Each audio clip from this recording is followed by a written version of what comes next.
Film girlies, 2025 was such a great year for horror films. We had so many bangers this year, it really did need a video of its own. These are my top 8 favorite horror movies of 2025 that I recommend you add on your watch list. Starting out at number 8 is Good Boy. Good Boy is a psychological thriller from a dog's perspective. And don't worry y'all, the dog doesn't die, so that is some great news. I feel like this film is perfect for anyone who watched Courage the Cowardly Dog when they were growing up. It's an independent film with a small budget, but I think it was very well made. And what was the most fascinating part about this is the behind the scenes that happens after the end credits. It's one of those films that make you just remember why you love film in the first place. And of course, our lead actor, Indy, is such a good boy. I wish there was an Oscar category for best dog performance because, he did such a great job. By the way, welcome to Tea and Popcorn, where we spill the tea on all things movies.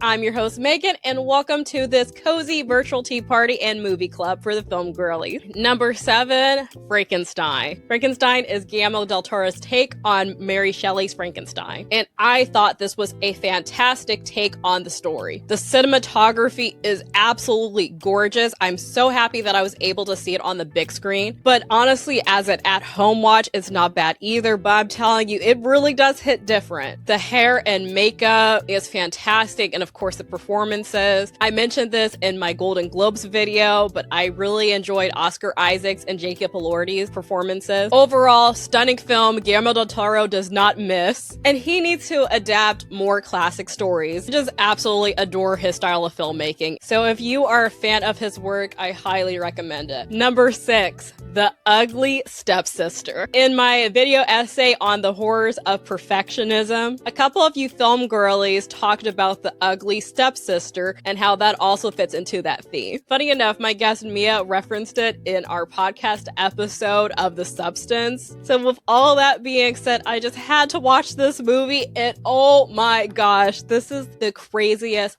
film on the list.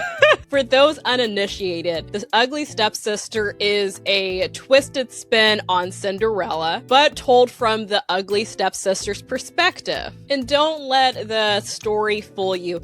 It is graphic, it is gory, it is disgusting, but it's so good. I would say that a lot of these films on this list are gateway horror films, but this one is not one of them. I would put this into the horror comedy category, but it is truly a body horror film through and through, especially as The Ugly Stepsister tries to mold into the traditional beauty standards of the time and the space of the film. Yeah, it is not for the faint at heart. Do not eat any snacks. I actually felt kind of queasy while watching this, and I almost never get queasy watching horror films. Will I watch it again? I'm not sure. I'm afraid to. This film is one of my favorites, though, regardless. Number 5, The Long Walk. My goodness, I tend to watch a lot of media similar to this story. I've watched Battle Royale, The Hunger Games, and of course Squid Game, but there's something about The Long Walk. It's one of the most intense and heartbreaking films that I've ever seen in this subgenre. It's based on the Stephen King novel of the same name. It's a horror drama where 50 young men from each state go on a government-sanctioned televised competition for a cash prize. And the winner of the competition is who could walk the longest without getting shot. This film is not for the faint at heart. It is slightly easier to watch than The Ugly Stepsister in terms of gore, but it is so emotional because the performances are so fantastic. The entire cast did an excellent job, and I think these are some of the most underrated performances of 2025. It's one of those movies where it's like, I don't know if I want to rewatch it because it's so emotional, but it's just so dang good.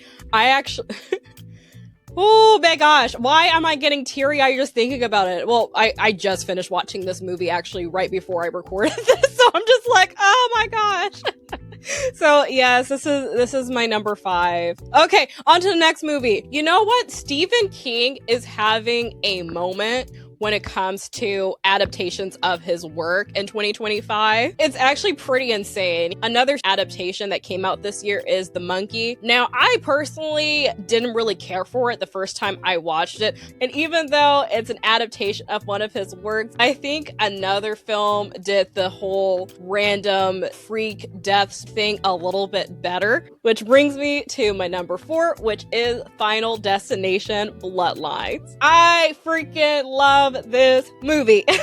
For those who didn't want to watch it because you thought that it was just another unnecessary sequel to this huge franchise, let me tell you, this exceeds expectations. I was excited for it from the jump because Final Destination is one of my favorite horror franchises, if not one of my favorite franchises of all time. It's very nostalgic to me. I actually did an episode ranking all the Final Destination movies. So needless to say, I enjoyed it. The film actually expands the universe of the Final Destination films. This film surrounds a family, which is a really great change of pace compared to the films usually surrounding a group of friends. This is also the late great Tony Todd's last film, and this was such a great send-off to him as he really was a core part of the franchise. Overall, this is such a fantastic movie. The death scenes are fantastic. The actors did a great job, and I really like the story too. Number 3, Companion. With Companion's marketing, it looked like it was a cross between The Stepford Wives meets Ex Machina, but this film is way more than that. In fact, there's a bit of a twist. It's a delightful horror comedy that talks about women's autonomy with some commentary about how people get used in relationships. This film is beyond underrated and I highly recommend it. Number 2, Weapons. Weapons is one of the biggest horror films of 2025. Weapons is a horror mystery and dark comedy that tells the story of a school affected by a mysterious disappearance of all but one student from a classroom. It was definitely a viral phenomenon. My mutual Antonio from Silver Screen Club goes into more detail, so take it away, Antonio. 2025 was the year of horror renaissance, and Weapons was one of the best. It was the #1 box office weekend opening for its release and was the most streamed horror movie of the year according to Just Watch. This movie was the perfect balance between horror and comedy. People screamed just as much as they laughed. Did you see Weapons? Have you seen Weapons yet? It was a pop cultural phenomenon that became a water cooler conversations across workplaces and schools. The running in the movie generated so many iconic memes. There were audience reactions on social media and deep dive analysis to the symbolisms and metaphors from the movie. I won't be surprised if this movie gets nominated for many awards, as I really enjoyed and admired Amy Madigan's portrayal of Gladys. The cinematography and sound designs were fantastic too. There is no doubt that Weapons is an absolute hit in 2025.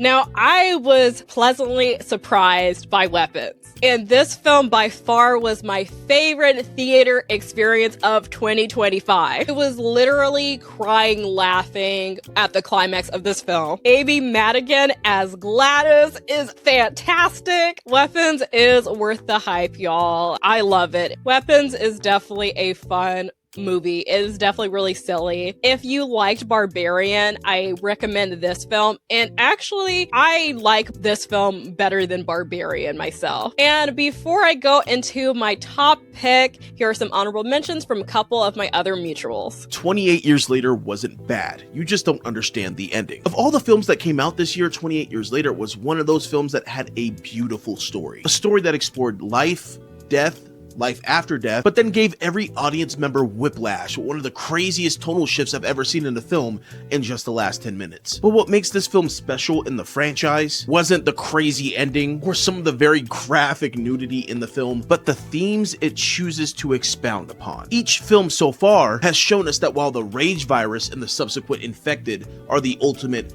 antagonists of the film, the real danger lies in us, the uninfected, the people we surround ourselves in times of need, people we choose to look up to and idolize, and the ultimate uncertainty of trust. A coming of age story that shows the audience that you can't always meet your heroes or trust the people who are charged with protecting you. It explores this connection that people have with each other, taking you on an emotional run the entire runtime. Please give it a chance. Phenomenal film.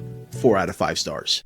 Hey Meagan, first off, congratulations on the accomplishments that you've made this year in 2025 with the Tea and Popcorn podcast. I know this year has been a really long year for a lot of us, but seeing your growth across all the podcast feeds where you post the Tea and Popcorn podcast, it's really wonderful to see. Thank you for including me in your one of your year-end podcast episodes, so I would love to talk about Together. So in honor of your show, I would like to grab a cup of coffee and spill some tea on Together. Together, to be honest, is honestly probably one of my favorite movies of 2025. I know a lot of people would probably disagree with me with that fact, but given that Michael Shanks this is his directorial debut, I was totally impressed with the talent that was shown here on screen, not only in practical effects, but the performances that he got out of Alison Brie and Dave Franco. And upon further research, apparently Alison Brie and Dave Franco are real-life couples, which, for someone that doesn't follow any stuff like that, I found this movie to be incredibly riveting. And for someone that's relatively new into the body horror genre, I found this film incredibly accessible for people that are like myself that haven't really experienced this type of horror. I can definitely give the movie props for that. And while the movie isn't as scary as some people might like to assume that it is, even though I've always believed that horror movies, they're scary for some people and they aren't scary for the others. It's I found this film to be incredibly scary, but all my friends, on the other hand, thought that this movie wasn't really all that scary. It's still, at the end of the day, a really important drama about relationships and how we can't have this tug and pull part of the relationship. It has to be 50-50. And as for someone that's single, I think that's honestly a really great movie to represent and to show people relationships can be 50-50 and you don't have to sway in one direction or the other. It's a partnership for a reason. But anyways, those are some thoughts on the movie Together from 2025. I hope you definitely check it out because it definitely is a really solid picture that I think more people should see. And back to Meagan.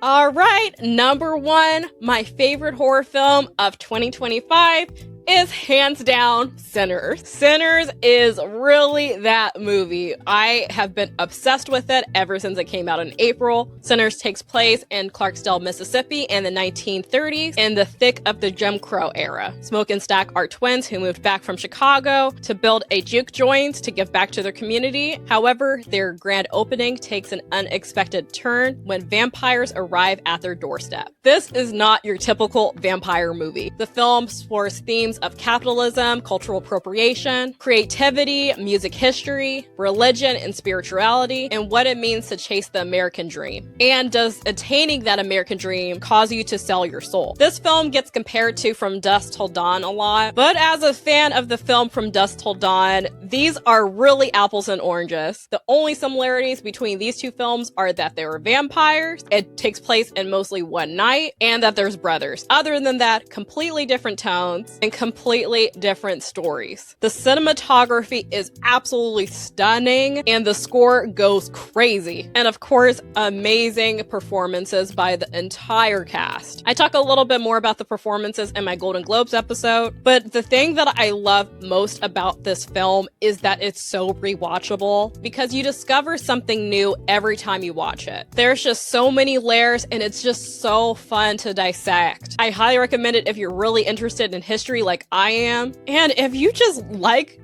good cinema.